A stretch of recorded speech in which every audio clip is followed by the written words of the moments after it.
Welcome to Voices of Californians, a nonpartisan gubernatorial podcast, a series in partnership between CBS News Sacramento and United Way California Capital Region, created to give voters across California the opportunity to hear directly from candidates seeking to serve as the state's next governor.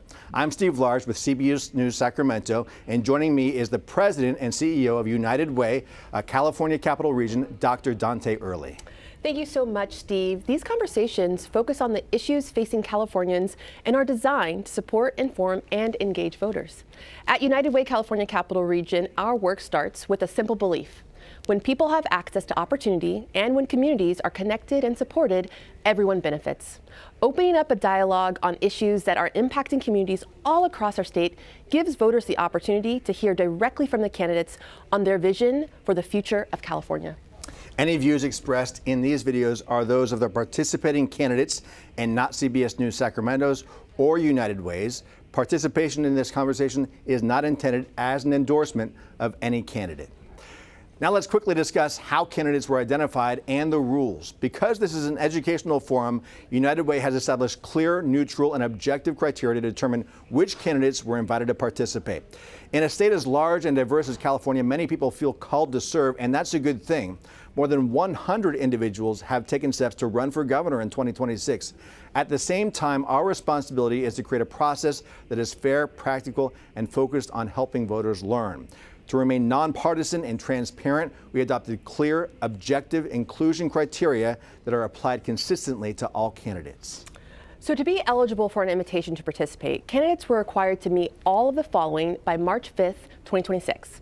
Officially qualifying for the California gubernatorial ballot, demonstrating active campaign activity through required filings, and appearing in a reputable, publicly available poll showing at least 1% public support statewide. Every candidate who met these criteria received the same information and the same opportunity to participate. Participation is voluntary, and choosing to take part or not should not be interpreted as endorsement or preference by United Way or CBS News Sacramento. Those criteria meeting candidates were invited to participate in solo interviews to be filmed April 13th through April 16th, either in person at our studio in West Sacramento, California, or virtually with Steve and me. Now, all the videos of the candidates who elected to participate are available to view now. Every candidate responded to the same questions and had the same amount of time to answer those questions. They can choose to conclude their answer ahead of the timer, but may not exceed it. I will serve as the moderator for the purposes of this conversation and will be keeping this conversation on track. Finally, CBS News Sacramento and United Way have prepared questions for the candidates. Neither Dr. Early nor myself will ask follow-up questions to the candidates' answers, but rather move on to the next question after a response is completed. Now let's begin. Well, this conversation features Antonio Villaraigosa, and Mr. Villaraigosa, thank you so much for joining us today. Thank you for having me, United Way, Dr. Dawnté and Steve. Yeah, and we'll jump right into it, and we'll start with this first question here on a topic that I'm sure you are very familiar with, the affordability crisis. First question, according to the California Public Policy Institute, 7 in 10 Californians expect bad financial times ahead. Californians are paying more for basics and expecting things to get worse. Why should voters believe you'll actually lower costs? And what's one policy you guarantee will put money back in their pockets? Well, I've made this pledge. I'm only running for one term. What I've said, I'm making this pledge for one reason. Because every single day, I intend to look at every decision as if it's the only thing I need to do. Not look at whether or not it's tough, not look at whether or not I'll keep my job or get the next job. And so why trust me? I have a record. A record is a proven problem solver. I balanced 2 budgets with a surplus with a Republican governor when we were a purple state and a Democratic governor. I authored Healthy Families, the largest expansion of healthcare since Medi-Cal. I know the United Way is concerned about healthcare for indigents. Largest expansion the biggest effort to clean up the air since the Clean Air Act. I authored the Carl Moyer Act, which gave retrofitted uh, dirty diesel engines with grants. When I was mayor, with the city behind me, 1 out of 3 schools were failing. By the time I left, it was 1 out of 10, a 60% increase in the graduation rate, a 48% drop in violent crime, built more infrastructure than anybody in the United States of America, and #1 American city in reducing greenhouse gases. So when I say I'm going to take on affordability, and I'm the first candidate to raise the issue of affordability from the very beginning, Alex Michelson on CNN said, I've been saying it since the last election. We're the 4th largest economy in the world. We have the highest poverty rate. So I've got a track record of taking this on. I have a plan. Housing. Housing is one of the biggest reasons why people can't afford this state. They can't afford rent. We have the 2nd highest home prices in the United States of America. I have a housing plan that says we got to cut red tape. We've got to address a broken California Environmental Quality Act that allows you to sue for non-environmental reasons, and you can sue from Phoenix for a project in Palm Springs. I've said we need a first-time home buyer program, and there'll be one on the ballot. We need to make sure that our zoning laws are promoting building, not preventing building. I have a plan to address housing, gas prices, the only candidate with a plan to address housing, gas prices. We need an all of the above energy solution to climate change. That means we need renewables, but we also need oil and gas. We're going to need a small nuclear. We need an all of the above approach, the way that Norway does. They're one of the greenest countries in the world, and they produce their own oil and gas so they can pay for the greening of Norway. I've said that we've got to put a halt to closing refineries, because if we close one more refinery, the USC says gas prices will go to $8.75 a gallon. And that was before the Iranian war, so it could be up to $10 a gallon. I've said that we got to put a limit on carb regulations, which will put, refineries out of existence in this state. And finally, I've made it really clear that we've got to do everything we can, double down on addressing affordability when it comes to Trump's tariffs, which are impacting the cost of groceries. I will take on price gouging. Finally, for affordability, I will do everything in our power to build again, to build the infrastructure we need so that our economy can grow. Okay, thank you very much. Was So that from 5 minutes? Will somebody tell me when it's 4.5 or so? Yeah, you were fine. Where was I? You were about 4:45. Okay, so if somebody could tell me around 4:30, so I don't want to get cut off. All right. Okay, we'll make sure to do that. All right, sir. So from where we sit, Antonio's fine. okay, Antonio. So from where we sit, many families are not just struggling to find housing, they're struggling to stay housed, often spending up to 80% of their income on rent. How would your administration better align housing assistance programs with the real cost of living in California? By increasing supply. I know the United Way does a lot of research. And when you research the issue of affordability, they'll tell you the biggest reason why rents are so high and why housing prices are so high is we make it impossible to build in this state. And over the last 6 years or so, we've only focused primarily on homeless housing. The average homeless unit is $850,000. That's not sustainable. It's just not. They're building tiny homes in LA and other cities for between 100 and 130,000, called tiny homes. At the end of the day, the reason why housing costs so much, as I said, we're not building. We make it impossible to build. The rules that I mentioned in my first question and the answer to the first question are the biggest blocks to building housing in this state. And so what I've said is we're going to have to address the fact that the overregulated housing market is what's made it impossible for people to pay for these things. I know that we've done ADUs. We've got to be open to expanding that effort for sure. Additional dwelling units in the backyard or wherever on a property. That's important. We've got to address, you mentioned the fact that 80% of their wealth or their salaries are going to this. That's untenable. And so some of the things I mentioned with respect to affordability apply here as well. We've got to do everything possible to put people in a position where they can afford the homes they're in and the rent that they're paying. But there's more. Look, at the end of the day, we have an economy that's just not working for enough people. That's a fact. They're working every day and they can't eat.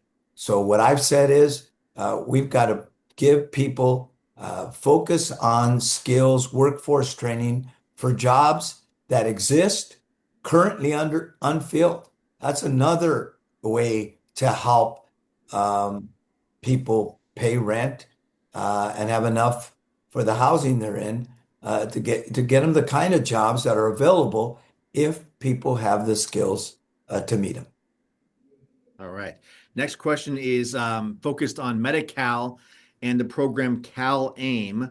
Cal-AIM is an expansion of Medi-Cal that allows health insurance to pay for certain things that are not considered typical traditional medical care like housing and meals. It costs $1.2 billion a year. Now, Cal-AIM would be cut off in December without a federal waiver. If the Trump administration refuses, will you fight to keep it? And what's your backup plan if you lose? Well, first of all, I will take on the Trump administration, and after the interim elections or the midterm elections in November, pray that we get a Democratic House that'll restore that funding. Should that funding not be restored, I believe, I know the AIM program. I was Speaker of the Assembly, and I can tell you that program is an important program. We'll be looking at an $18 to $35 billion deficit multiple years, according to the legislative analysts, the LAO. And so I'm not going to say that we're going to be able to fund all of the programs that we need. But we know that programs like this are important. I'll certainly make it a priority. But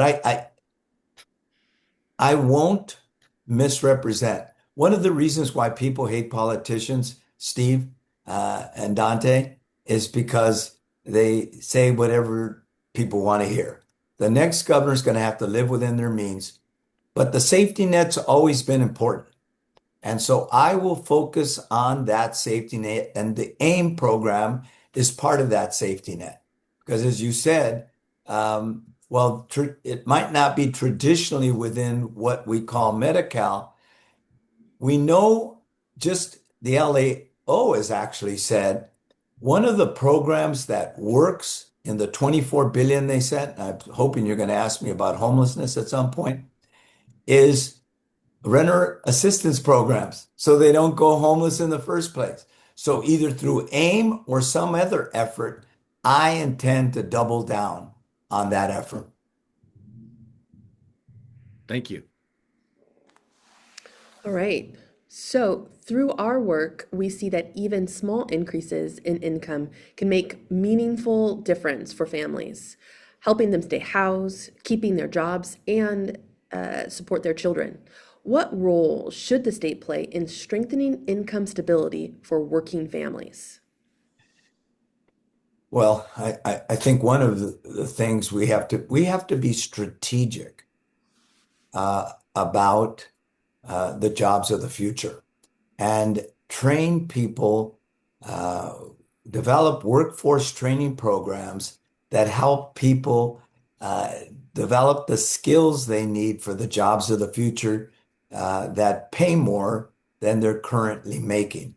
When I was mayor of the city behind me, the largest city in this state, by the way, a city bigger than San Francisco, San Jose, Oakland, San Diego, a city, if we were a state, was bigger than many states. Um, we were focused on the safety net and workforce training. So let me give you an example.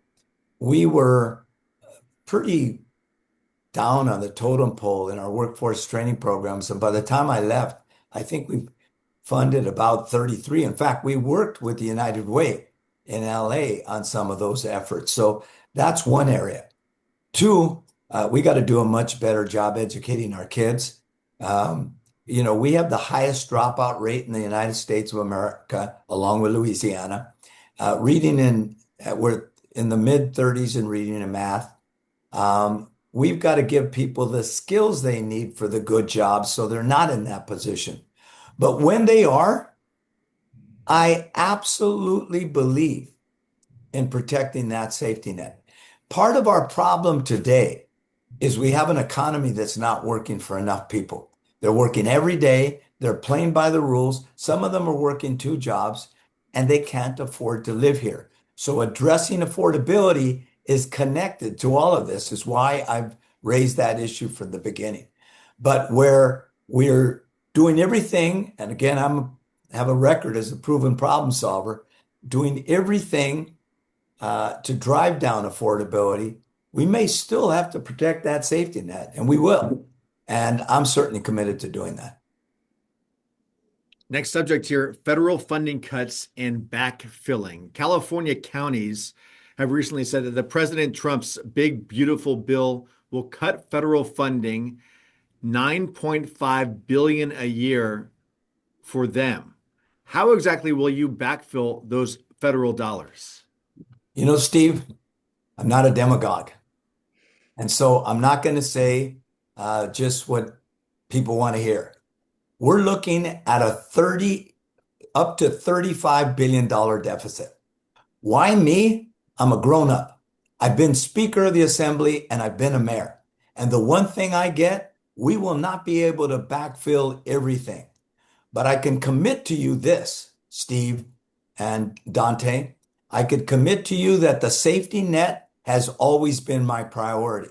When I was Speaker of the Assembly, after the feds did their so-called welfare reform and took away food stamps and SSI for legal immigrants, I restored it. When they made those cuts in welfare, I put them back. But I can't tell you, I don't have a magic wand. And anybody in these series of interviews that tells you they're going to backfill everything, I'd be careful. Another one of those politicians selling snake oil and pretending, that money for these programs is like magic dust. It's not. But what I can say, I've worked with the United Way in LA, and you can check, and I have been committed to this safety net from the first time I got elected in 1994. But I can't tell you that we're going to guarantee the backfilling of AIM, of all of the programs this man has cut. Because remember, he's cutting 2 million people off of Medi-Cal. He's cutting the subsidies for covered California, Obamacare, our version of Obamacare. Those are all dramatic cuts. And so what I can tell you is my priority has always been the safety net. So if we cut anything, the last thing we cut is the safety net. Okay, thank you so much, Antonio. Last question. United Way is focused on helping young people build real pathways from school to career, especially those who have been left out of opportunity. What concrete investments would you make to strengthen that connection in California? Well, Dawnté, I was one of those kids. Uh, I had a mom. We grew up in poverty. I had a mom who struggled to make ends meet, a single mom, a victim of domestic violence. My father left when I was 5. Um, my mom put us in Catholic schools when she could, and took us out when she couldn't. I was working as a janitor and working in the Brothers' House in Catholic school to pay for my uniform and my tuition. I have focused on that community of young people my whole life. It's why I took on the schools in this town and increased the graduation rate by 60% and took us from 1 out of 3 failing schools to 1 out of 10. The reason why I've committed to 1 term, I want to make the tough calls. Why have we been in perennial deficits after Brown left us with a $300 million surplus and we've enjoyed a good economy? Because people were afraid to make the tough calls. Now, I said my focus will be on the safety net and the people that you represent, but it will also be on the investments that really pay dividends down the line. So that means education, particularly for the kids who are in failing schools and in schools that are underperforming. It means LCFF, the local control funding formula. Money should follow the kids, not the adults. Right now it follows the adults. And so if you got seniority, more money goes to those schools. And of course, the poor schools, the schools in poor neighborhoods have usually adults that have less seniority. But I've said this next term, this 1 term, is all about me focusing on the job and not letting powerful special interests stop us from doing what we need to do to make this economy work for more people, to invest in the young people who are the future of this state. That has always been my priority. I'm the author of Healthy Families. Millions of kids got health care as a result. I am committed to focusing on those kids by fixing the problems that have been created here in Sacramento, so that young people have a better, brighter future moving ahead, and not the kind of debt and poverty that's existing in this state. Because as I said, we're the 4th largest economy in the world with the highest poverty rate, along with Louisiana. That was our final question for you. So thank you so much, Antonio, for joining us. Thank you, Steve. And thank you, Dawnté, for the opportunity to speak before the United Way. Thank you so much. That concludes this episode of Voices of Californians, a nonpartisan gubernatorial podcast. We thank all the candidates who joined us for participating and sharing their perspectives with voters across California. We believe democracy works best when people feel informed, respected, and included. The purpose of this conversation is to bring people together, to listen, and to help create a space for thoughtful civic engagement. As a reminder, the views shared today belong solely to the candidates and do not reflect the positions of United Way or our CBS News Sacramento partner. And we encourage you to continue learning about the candidates and the issues and to participate in the democratic process. Videos from other candidates who agree to participate in this conversation are available now. Visit CBS News Sacramento or yourlocalunitedway.org to view them. Doctor? Now, oftentimes people are going to feel inspired once they watch these videos, and they may ask, how do I register to vote? How do I check if I am registered, or check out some of the other candidates? You can go to the Secretary of State's voter guide. It's up on their website right now to view all those things. I want to also say I appreciate the opportunity to have this conversation with you, Steve. I want to also thank you so much for leading this conversation. And thank you, Dr. Early. And thanks for watching this episode of Voices of Californians, a nonpartisan gubernatorial podcast for Dr. Dawnté Early and the United Way of California's Capital Region. I'm Steve Large, CBS News, Sacramento.